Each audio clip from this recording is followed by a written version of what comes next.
ಎಲ್ಲ ಸ್ಪರ್ಧಾರ್ಥಿಗಳಿಗೆ ನಮಸ್ಕಾರಗಳು. ನೀವೇನು ನಮ್ಮ ಚಾನೆಲ್ ನ ಸಬ್ಸ್ಕ್ರೈಬ್ ಮಾಡಿಲ್ಲ ಅಂದ್ರೆ ಸಬ್ಸ್ಕ್ರೈಬ್ ಮಾಡಿಕೊಳ್ಳಿ. ಹಾಗೆ ಈ ವಿಡಿಯೋನ ನಿಮ್ ಫ್ರೆಂಡ್ಸ್ ಗೆ ಶೇರ್ ಮಾಡಿ. ಬನ್ನಿ ಹಾಗಿದ್ರೆ ಇವತ್ತಿನ ಒಂದು ವಿಡಿಯೋದಲ್ಲಿ ನಾವು ಯಾವ ರೀತಿ ಇದೆ ಎಂದು ಚರ್ಚಿಸೋಣ.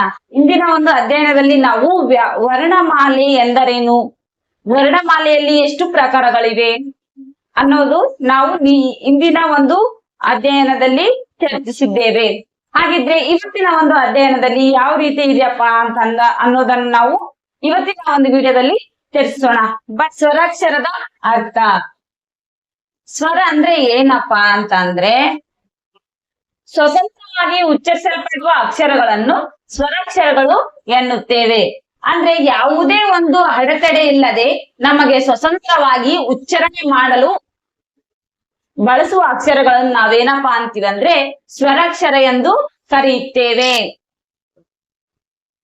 ಉದಾಹರಣೆಗೆ ಅ, ಆ, ಇ, ಈ, ಉ, ಊ, ರು, ಎ, ಐ, ಓ, ಔ. ಸ್ವರಾಕ್ಷರಗಳು ಒಟ್ಟು 13 ಇವೆ. 13 ಸ್ವರಾಕ್ಷರಗಳಂದ್ರೆ ಅ, ಆ, ಇ, ಈ, ಉ, ರು, ಎ, ಐ, ಓ, ಔ. ಒಟ್ಟು 13 ಸ್ವರಾಕ್ಷರಗಳಿವೆ. ಈ ಸ್ವರಾಕ್ಷರದಲ್ಲಿ 2 ವಿಧಾನಗಳಿವೆ. ಅವುಗಳೆಂದರೆ ಮೊದಲನೇದಾಗಿ ರಸ್ವ ಸ್ವರ. ರಸ್ವ ಸ್ವರ ಅಂದ್ರೆ ಏನು? ಒಂದು ಮಾತ್ರ ಕಾಲಾವಧಿಯಲ್ಲಿ ಉಚ್ಚರಿಸುವ ಸ್ವರಗಳಿಗೆ ರಸ್ವ ಸ್ವರ ಎನ್ನುವರು.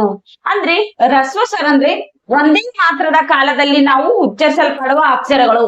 ಅಂದ್ರೆ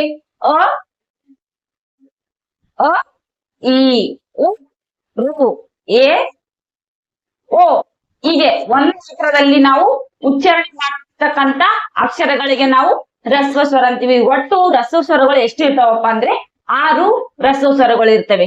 ಯಾವಂದ್ರೆ ಅ, ಈ, ಉ, ರು, ಎ, ಓ ಇವು ರಸ್ವ ಸ್ವರಗಳು.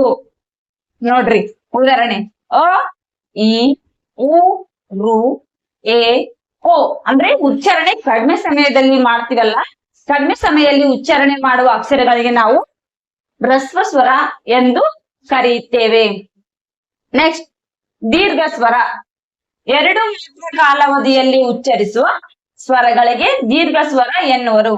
ಅಂದ್ರೆ ದೀರ್ಘ ಸ್ವರ ಅಂದ್ರೆ ಏನಪ್ಪಾ ಅಂದ್ರೆ 2 ಮಾತ್ರ ಕಾಲಾವಧಿಯಲ್ಲಿ ನಾವು ಉಚ್ಚರಿಸುವ ಅಕ್ಷರಗಳಿಗೆ ದೀರ್ಘ ಸ್ವರ ಅಕ್ಷರ ಅಂತೀವಿ. ಅಂದ್ರೆ ಹೆಚ್ಚು ಕಾಲಾವಧಿಯನ್ನು, ಹೆಚ್ಚು ಸಮಯ ತೆಗೆದುಕೊಳ್ಳುತ್ತೀವಲ್ಲ ಅಂತಹ ಅಕ್ಷರಗಳಿಗೆ ನಾವು ದೀರ್ಘ ಸ್ವರ ಎನ್ನುತ್ತೇವೆ.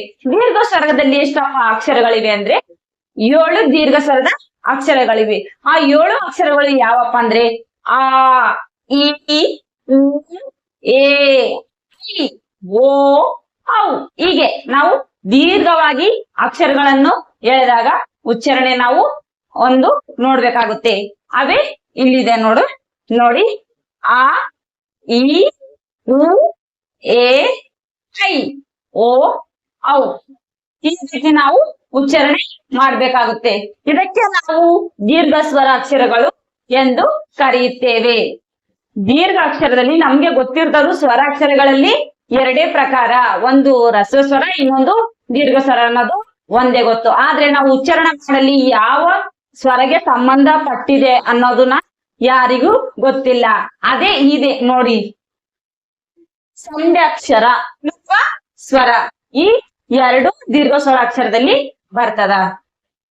ಈ ಸಂಧ್ಯಾಕ್ಷರ ಅಂದ್ರೆ ಏನಪ್ಪಾ ಅಂದ್ರೆ ಉದಾಹರಣೆ ಎ, ಐ, ಓ, ಔ. ಅಂದ್ರೆ ದೀರ್ಘವಾಗಿ ಹೇಳ್ತಕ್ಕಂಥ ಅಕ್ಷರಗಳನ್ನು ನಾವು ಸಂಧ್ಯಾಕ್ಷರದಲ್ಲಿ ನೋಡ್ತೀವಿ. ಎ, ಐ, ಓ, ಔ ಅನ್ನೋದು. ಇನ್ನ ಕ್ಲಿಪ್ತ ಸ್ವರ. ಕ್ಲಿಪ್ತ ಸ್ವರ ದೀರ್ಘ ಸ್ವರವನ್ನು ಇನ್ನೂ ಎಳೆದು ಉಚ್ಚರಿಸುವ ಅಕ್ಷರಕ್ಕೆ ಕ್ಲಿಪ್ತ ಸ್ವರ ಎನ್ನುವರು. ಕ್ಲಿಪ್ತ ಸ್ವರ ಎನ್ನುವರು.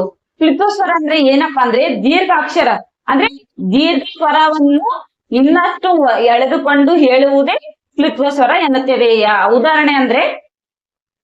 ಉದಾಹರಣೆ ತಮ್ಮ, ಗೆಳೆಯ, ಗುರುಗಳೇ ಅಂದ್ರೆ ಹೀಗೆ ಎಳೆಯುವುದು. ತಮ್ಮ, ಗೆಳೆಯ, ಗುರುಗಳೇ ಅಂದ್ರೆ ಹೀಗೆ ಎಳೆದು ಹೇಳ್ತಕ್ಕಂಥದ್ದೇ ಕ್ಲಿಪ್ತ ಸ್ವರವಾಗಿರುತ್ತದೆ.